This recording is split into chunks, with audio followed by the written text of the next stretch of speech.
नमस्कार दोस्तों, बहुत बहुत स्वागत है एक बार फिर से आप सभी का आपके अपने इस YouTube चैनल विधिटेरिया में।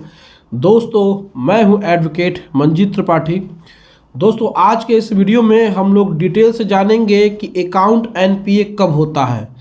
दोस्तों, अकाउंट NPA होना और इसकी जानकारी होना बहुत ज़्यादा ज़रूरी होता है। किसी भी लोन में अगर आपने किसी भी बैंक से कोई भी लोन लिया है, कर्ज लिया है, डेप्ट लिया है, अगर आपने KCC लिया है, क्रेडिट कार्ड लिया है, पर्सनल लोन लिया है, सिक्योर लोन लिया है, किसी प्रकार से कोई भी लोन लिया है और आपको NPA के बारे में पता करना है, अपना अकाउंट NPA हुआ है या नहीं हुआ है, क्योंकि NPA की जानकारी अगर आपको नहीं है तो इसका नुकसान केवल कर्जदार को ही होता है, बैंक को बहुत फायदा होता है। लोग हमसे क्वेश्चन पूछते हैं कि सर NPA का मतलब क्या होता है, हमारा अकाउंट NPA कब होता है, इसको हम कैसे पता लगाएं। क्योंकि बैंक कभी भी NPA की नोटिस आपको नहीं देता है कि आपका खाता NPA हो जाएगा। बहुत से ऐसे लोग हैं जिनको कि ये भी जानकारी नहीं है कि उनका अकाउंट NPA कब हुआ है, टेक्निकली कैसे होता है। तो आज हम इस वीडियो के माध्यम से आपको डिटेल में बताएंगे कि बैंक किस तरीके से अकाउंट को NPA करता है, टेक्निकल चीज़ें क्या हैं, क्योंकि ऐसी चीज़ें आपको बैंक कभी नहीं बताएगा। बैंक केवल नोटिस भेजता है, लीगल एक्शन लेता है, लेकिन NPA की जानकारी आपको होना ज़रूरी है। जिस दिन से आपके अकाउंट का NPA होना तय होता है उसी दिन से आपके उस अकाउंट पे पेनाल्टी लगने लगती है। दोस्तों, मैं बता दूं कि पेनाल्टी आपके अकाउंट पे कभी कभी डबल लगती है, कभी कभी 3-4 बार बैंक अनायास पेनाल्टी लगाते हैं। पर डे के हिसाब से 400, 500, 1000, 2000 भी पेनाल्टी लगती है, ऐसा देखा गया है, ये फैक्ट है। तो इसी पेनाल्टी की वजह से जो आपका लोन है वो काफ़ी बढ़ जाता है। समय रहते अगर आप अपने अकाउंट का NPA होना पता कर लेते हैं तो आपकी जो लायबिलिटी है, आपका जो पैसा पेमेंट करने की जिम्मेदारी है, वो बहुत ही हद तक कम हो जाती है। आपको हम बता दें कि बैंक एक तरफ अकाउंट को NPA करा देता है, दूसरी तरफ वो आपसे EMI लेता रहता है। तो इससे क्या होता है कि जो पेनाल्टी है वो लगातार लग रही है, लेकिन इसके बारे में आपको नहीं पता है।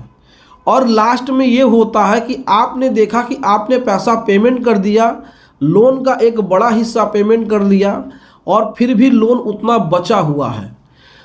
ये बात जब आपको पता चलती है तो आप बैंक के ब्रांच में जाते हैं, आप उनसे पूछते हैं कि सर हमने इतना पैसा पेमेंट कर दिया है फिर भी अब हमारा लोन इतना बचा हुआ है, इसका मतलब क्या है। तो बैंक कहता है कि आपका अकाउंट NPA है और NPA पे पेनाल्टी लग रही है। अब उस समय आप समझते हैं कि NPA कब हो गया, इसकी तो जानकारी आपने हमको दी नहीं, इसका नोटिस आपने हमको दिया नहीं। तो बैंक ऐसे में आपको जानकारी नहीं देते हैं। तो ये जानकारी आपको कहाँ से मिलेगी, ये जानकारी आपको कहीं और से नहीं मिलेगी। तो आज हम बता रहे हैं कि बहुत ही आसानी से आप अपने अकाउंट का NPA होना कैसे पता कर सकते हैं।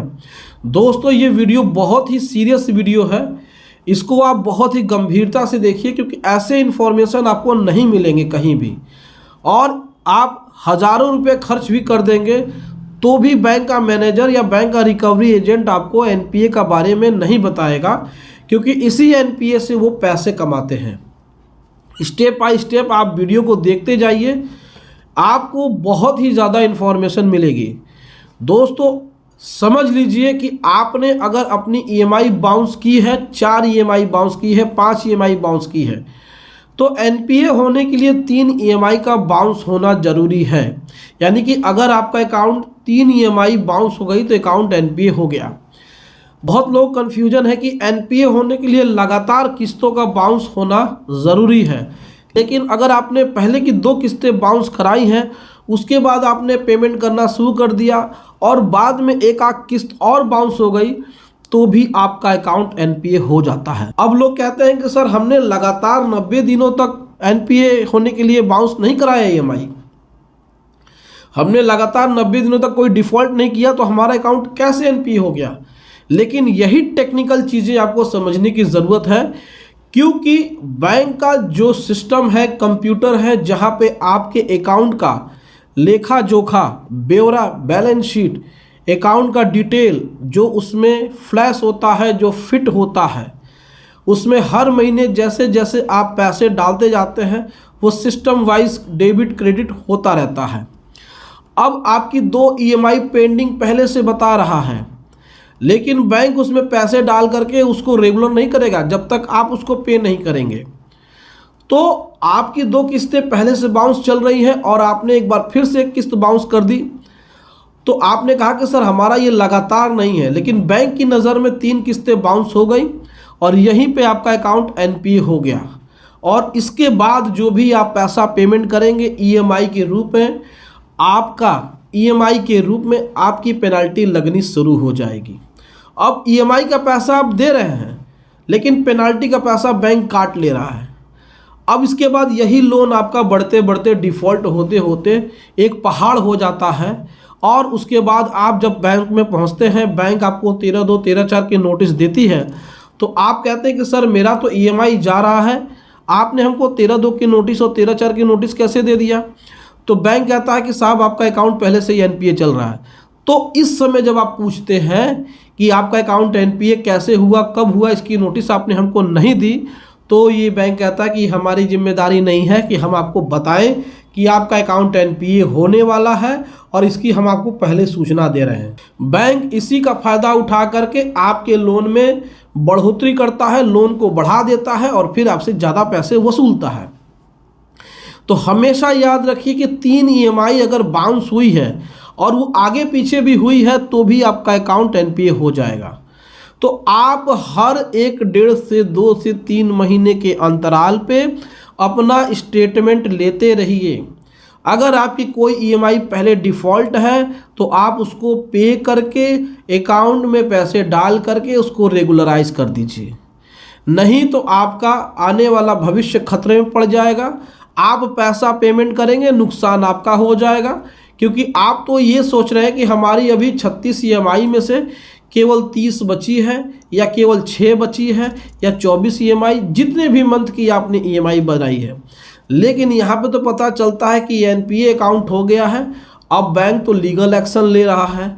अगर अनसिक्योर है तो फिर उसमें बैंक आपके ऊपर चेक बाउंस का मुकदमा कर दे दिया। अगर आपने चेक दिया है, ECS लगाया है तो ECS का मुकदमा कर दिया। तो हमेशा याद रखिए कि NPA को जानने के लिए सबसे आसान तरीका है, आप हर 3 महीने पे अपना स्टेटमेंट लेते रहिए और देखिए कि उसमें एकाक EMI अगर कहीं मिस हुई है तो उसको जल्दी से पे करके अकाउंट को फिट करा लीजिए, ठीक करा लीजिए। आपका कभी अकाउंट NPA नहीं होगा। दोस्तों, ऐसी जानकारी कभी न बैंक देता है और न कोई एडवोकेट आपको देगा। तो दोस्तों, इस जानकारी को बहुत ही अच्छी तरीके से इस वीडियो को समझने की कोशिश करिए। आपके लिए बहुत ही फ़ायदेमंद है, क्योंकि हज़ारों लाखों रुपए आप खर्च करेंगे फिर भी आपको ऐसी इन्फॉर्मेशन, अंदर की इन्फॉर्मेशन आपको नहीं मिलेगी। तो दोस्तों, आपको ये जानकारी कैसे लगी आप हमें कमेंट करके अपनी राय ज़रूर बताइएगा। दोस्तों, अगर आपने भी किसी भी बैंक से कोई भी लोन लिया है, कोई भी लीगल एक्शन बैंक ले रहा है, सरफेसी एक्ट की नोटिस भेज रहा है, अगर आपको लीगल एडवाइस की ज़रूरत है तो आप हमारे स्क्रीन पे दिए हुए व्हाट्सएप नंबर पे अपनी प्रॉब्लम को डिटेल में भेज सकते हैं और आप हमसे घर बैठे ही लीगल एडवाइस ले सकते हैं। दोस्तों, अगर आपको यह वीडियो पसंद आया तो वीडियो को लाइक ज़रूर करिएगा, इसे अपने दोस्तों और रिश्तेदारों में भी शेयर करिएगा और हमारे चैनल को सब्सक्राइब करके हमें सपोर्ट ज़रूर प्रदान करिएगा।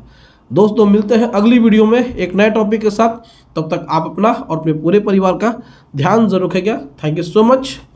जय हिंद दोस्तों।